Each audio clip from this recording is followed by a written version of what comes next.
se koko vielä Maximin breakista ja turnauksen voitosta. Ihan yleiset fiilikset tuntuu. Eihän se kiva voittaa ja kiva, että tuli pärjätty hyvin kisoissa ja tuollainen bonari tuohon loppuun.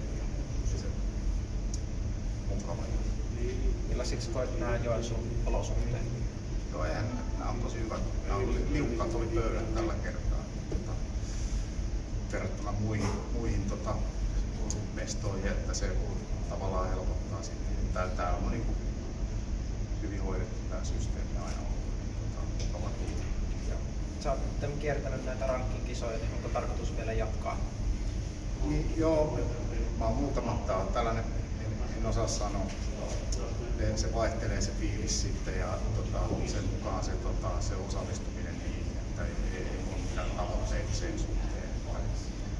Tähän liittyy pisteitä potentiaalista EM-paikkaa kohti, niin se oli yksi syy siinä vaakkuudessa, mutta se osallistuminen, jos tulee paikka, niin se on vielä kiven alla, että täytyy katsoa, kun se lähtee päivään.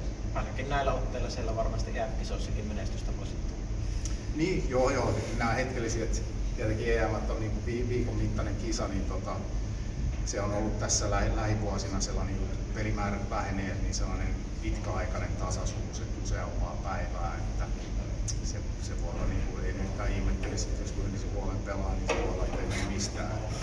Se on vähän sen tyyppistä, että sen takia ne pitää harjoitella, saada tunteja sisään, niin sellaisia EM-kisoja tapaisia useampaa päivää.